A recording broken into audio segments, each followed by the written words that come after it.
இந்த சுக்கிர பெயர்ச்சி யார் யாருக்கெல்லாம் சுபங்களை தரும், யார் யாருக்கெல்லாம் பொன்னையும் பொருளையும் அள்ளி கொட்டும், யாருக்கெல்லாம் குழந்தை கிடைக்க போகுது. முக்கியமாக சுக்கிரன் அப்படின்னாலே நாம் காதலுக்கான கடவுளாகத்தான் பார்க்கிறோம். காதல் கடவுள். ஒவ்வொரு கிரகங்களும் நமக்கு ஒவ்வொரு விதமான படிப்பினைகளை தருகிறது. அவ்வகையில் சுக்கிரன் களத்திரஸ்தானாதிபதி என்று அழைக்கப்படுகிறது.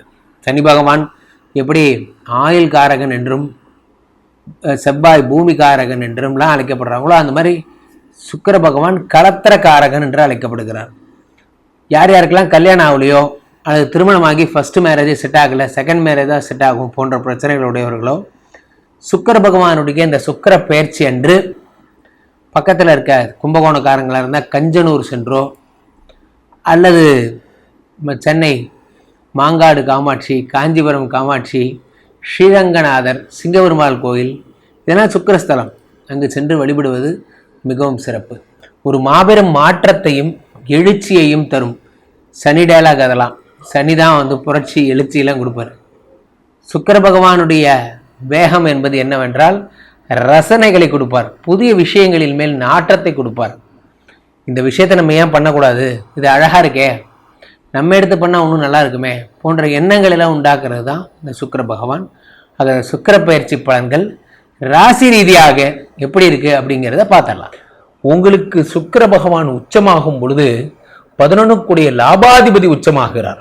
சரி, எல்லாருமே எல்லாத்தையும் பிடிச்சி தான் பண்ணுறீங்களாங்கிறது ஒரு பெரிய கேள்வி.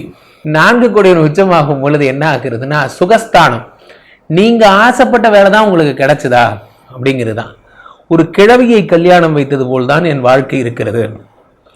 நான் அன்றாடம் ஒரு துருவம், அவளுக்கு பீஸ் ஆஃப் மைண்டு தான் பிடிக்கும், எனக்கு டம்டக்கான்னு சவுண்டு கேட்டால் பிடிக்கும். நிறைய பேர் வீட்டில் பிரச்சனை சின்ன சின்ன மேட்டராக இருக்கும். டர்க்கி டவலில் தான் நான் துடைப்பேன். நான் பேச்சுலர் ரூமில் இருந்தேன், நான் எதை வேணால் துடைப்பேன். ஆண்களோட கல்ச்சரே வேற, பெண்களோட கல்ச்சரே வேற. நீங்கள் இது பெரிய சுத்தம் சுகாதாரம் சோறு போரும் எல்லாம் சொல்லிக்கலாம். எங்களை மாதிரி ஜோவிலாம் உங்களுக்கு பழக தெரியுமா? நாங்கள் பாய் சாப்பிட்டுட்டு இருக்கும்போது மச்சா கொடுறான்னு பிடுங்கி மீதி சாப்பிடுவோம். எங்களுக்கு எச்சல்லாம் ஒன்றும் கிடையாது. ஆனால் நீங்கள் வெரி ஹைஜீனிக். ஆக்சுவலி இந்த பேம்பர்ஸ் எல்லாம் எடுத்து இப்படி தொடச்சிப்பீங்க, அப்படி எடுத்து வாஷ் பண்ணுவீங்க. இதெல்லாம் எங்களுக்கு என்னன்னே தெரியாது. ஏதோ பக்கத்தில் ஒரு துணி இருந்தால் எடுத்து இப்படி தொடச்சிட்டு போயிட்டே இருப்போம். சார், நிறைய ஆஃபீஸில் பார்த்தீங்கன்னா கூட ஆண்கள் வேலை செய்யும் போது பார்த்தீங்கன்னா மூஞ்சிலாம் ஆயிலாக இருக்கும், உடம்பெல்லாம் ஹேப்ரான் கட்டி மிஷின் ஓட்டிட்டு வந்துருப்பான். பார்த்தீங்கன்னா சொல்கிறா அப்படிமா இப்போ என்ன பண்ண ஃபேஸ் வாஷ் பண்ணாராம் என்ன. அதே பெண்கள் பார்த்தீங்கன்னா வெயிட், நான் லிட்டில் பிட் ஃப்ரெஷ் ஆகிட்டு வந்துடுறேன். அப்படி என்ன ப்ரெஸ் ஆக போகிற நீ, உன் உயிர் தோலை நான், எங்கிட்ட என்ன ப்ரெஸ்ஸு, அப்போ கூட ஃப்ரெஷ்ஷாக தான் இருப்பாங்க. போவாங்க பண்ணிட்டு, ஓ இப்போ சொல்லு, let you have A agenda at another ½ an hour. ஏம்மா, இவங்க அந்த நாளுக்குடையவன் வரும் பொழுது பெண்கள் பெரும்பாலும் அடாப்ட் ஆயிடுறாங்க. அவங்களுக்கு அந்த ஆடம்பர உலகமே பிடிச்சிருக்கு. ஆண்களுக்கு பெரும்பாலும் அடாப்ஷன் ஆகிறது இல்லை. ஆண்களுக்கு அடித்து வேலை செஞ்சே பழக்கம். அந்த மாதிரி அந்த நாளுக்குடையவன் உச்சம் பெறும் பொழுது உங்களுக்கு வேண்டுமென கிடைக்கிறது. நீங்கள் ஆசைப்படுறீங்களோ படலையோ உங்களை உயர்நிலைக்கு கொண்டு சென்று ஆசைப்படுகிறார் சுக்கிரன். சார், ஆப்பிள் ஜூஸ் சாப்பிட்றீங்களா? No no no no no, எனக்கு இப்போ ஆரஞ்ச் ஜூஸ் சாப்பிட்ற டைம். டே ஓவர்ரா, பழைய சோதனை நீஸ் தண்ணி தாண்டா குடிச்சுன்னு நீ. அதெல்லாம் ஒரு காலம். இப்போ நான் ஆரஞ்சு ஜூஸ் குடிக்கிற ஹீரோ ஆகிட்டேன். ஸோ அப்போ நாளுக்குடைய ஒரு உச்சமாகும் பொழுது எதிர்பார்க்காத ஒரு வாழ்க்கை முறையை, நாகரிக முறையை உங்களுக்கு அமைத்து தருகிறது. 4 கூடையவன் லைஃப் ஸ்டைல் மாறுது. லைஃப் ஸ்டைல் மாறுது. நாம் யாரை பார்த்து இம்ப்ரெஸ் ஆகிறோமோ அவரை மாதிரி பேச ஆரம்பிக்கிறோம், அவரை மாதிரி ட்ரெஸ் பண்ண ஆரம்பிக்கிறோம், அவரை மாதிரி படோடோபம் பண்ண ஆரம்பிக்கிறோம், அவர் மாதிரி சென்ட் அடித்தோமா சீனா போட்டோமான்னு வாழ்கிறோம். இது நம்ம வாழ்க்கை முறைக்கு தேவையா அப்படிங்கிறத நம்ம யோசிக்கவே விடாத அளவுக்கு சுக்கிர பகவான் 4 கூடையவர் திடீர்னு ப்ரமோஷன் கொடுத்துட்றாரு.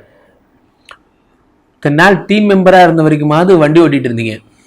சார் இந்த மாதிரி சார் அது ப்ராப்ளம் சார், சார் இந்த மாதிரி ப்ராப்ளம்லாம் இருந்தால் வேலையாக செய்ய முடியாது சார், என்ன சார் நினச்சிட்ருக்கீங்க, லைட்டு எரியவே மாட்டேங்குது சார், இதே ஒரு பிட்டு ஓட்டினீங்க. பாவம் பாஸ் உங்களுக்காக டெய்லியும் வாங்கிட்டு இருந்தார். இன்னிலேருந்து நீங்கள் தான் பாஸு. உங்கள்கிட்ட 4 பேர் வருவா. தெரியுமா, அங்கே டோர் வேலை செய்யவே இல்லை தெரியுமா. ஏண்டா எது என்ன நடந்தாலும் என்ன தான் திட்டுவீங்களாடா, உங்களை தான் திட்டுவார், ஏன்னா நீங்கள் தானே பாஸு. ஸோ அப்போது தலைவர் பதவி கொடுக்கறத நினச்சி சந்தோஷப்படுறதா, தலைவர் பதவி வாங்கினா ராத்திரியெல்லாம் முழிச்சிருக்கணும், 12:30 மணிக்கு பாஸ் ஃபோன் பண்ணுவார், என்ன சதீஷு வியூஸே போல, போ சார் போவோம் காத்துருங்க, இப்போ தான் எல்லாம் சரக்கு தெளிஞ்சு எந்திரிச்சிருப்பான், இனிமே தான் பார்ப்பான், காலைக்குள்ளே போவோம். காலையிலையும் போகாது, என்ன காலையில் போவோம், நீங்கள் என்ன பண்ணுறது, போதை தெளிஞ்சு எந்திரிச்சு பாப்பான்னு பார்த்தோம், போதையிலே தூங்கிடுச்சு, இனிமேல் தான் எந்திரிச்சு பார்ப்போம். ஒவ்வொரு நாளும் மேனேஜர்கிட்ட ரீசன் சொல்கிற விதம் இருக்குது பார்த்தீங்களா, அது ரொம்ப கஷ்டம். நாளுக்குடையவர் உச்சமாகும் பொழுது தேவையற்ற அதிகபட்ச பொறுப்புகள் வந்து சேரும். அந்த பொறுப்புக்கு நீங்கள் தயாரா சார்? ஹானஸ்டாக கேட்குறேன், உங்கள் மனசை தொட்டு சொல்லுங்கள், எத்தனை பேர் வந்து what is your name, tell me about your செல்ஃப்னு கேட்டால் இங்கிலீஷில் பதில் சொல்ல போகிறீங்க? சொல்லுங்கள் பார்ப்போம். My name is Ramji, actually I'm coming from Kolkata and I'm an astrologer, leading astrologer in Chennai and I have a wide customers in all over the world. நீங்கள் சொல்லுங்க பார்க்கலாம். வராது.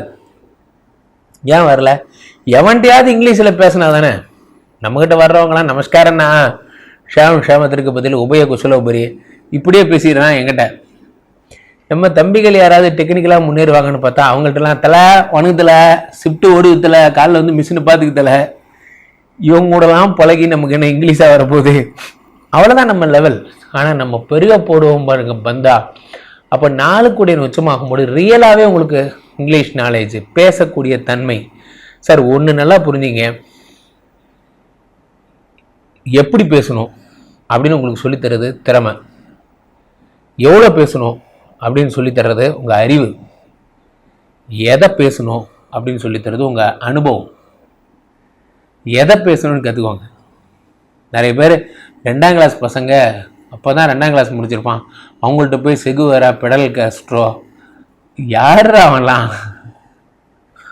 ஸோ அப்போ எங்கே எதை பேசணுங்கிறது இருக்குது, அதெல்லாம் உங்களுக்கு சொல்லி தருவார். 11 கூட உச்சமாவதால் மாமனார் உங்களுக்கு நல்லா க்ளோஸ் ஆவார். என்ன மாப்பிள்ள, என்ன ஒய்ஃபு டார்ச்சர் தாங்க முடியலையா? ஆமாம், உனக்கு மட்டும் ரொம்ப வாழுது, நீ அதே மாதிரி தானையா? சரி நைட்டு சாயந்தரமாக படத்துக்கு போய்ட்டு லைட்டாக அப்படி போயிட்டு வந்துடுவோமா?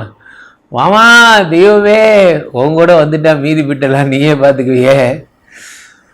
நல்ல மாமனார் கிடைக்கிறது கூட அம்சம் உங்களுக்கு கிடைக்க போகுது. 11ஆம் வீட்டுக்கு அதிபதியாகப்பட்ட மாமனார் உங்களை சாயந்தரம்னா ஜாலி பண்ண கூப்பிடுவார், ஃப்ரெண்ட்ஸ் ஜாலி பண்ண கூப்பிடுவாங்க, அந்த மாதிரி. ஸோ அதனால் கடகராசிக்காரர்கள் சுக்கிர பயிற்சியால் 4-11 கூடிய வருவதால் உயர்கல்வி, உயர் பதவி, மேன்மை, பெரிய பொறுப்புகள் நிர்வகிக்கும் திறமை போன்றவை வரப்போகிறது. நீங்கள் தகுதியானவங்களாங்கிறத பார்த்துங்க. சில பேர் பெரிய ஜென்ரல் மேனேஜராக இருப்பான், பார்த்தா கிருஷ்ணாபேட்டை பேசுவான், அவங்க கூடலாம் வாழவே முடியாது. ஸோ அந்த தகுதிக்கேற்ற வார்த்தைகள், தகுதிக்கேற்ற பணிகள் உங்களுக்கு வந்துடுச்சா அப்படிங்கிறத பாருங்கள். ஸோ கீழே போய்ட்டுருக்கு இந்த 2 நம்பரை கூப்பிடுங்க, உங்களுடைய சொந்த ஜாதகத்தை புக் பண்ணி பார்த்து கொள்ளுங்கள். உலக புகழ் வாய்ந்த நமது ஸ்ரீமடத்திலே தினசரி நடக்கின்ற ராசிகளுக்கேற்ற ஹோமங்கள்லாம் பண்ணுறோம். அந்த ஹோமங்களில் பங்கு கொண்டு உங்களுக்கான பயன்களை பெறுங்கள். மீண்டும் ஒரு நல்ல பதிவில் சந்திப்போம். நன்றி, வணக்கம்.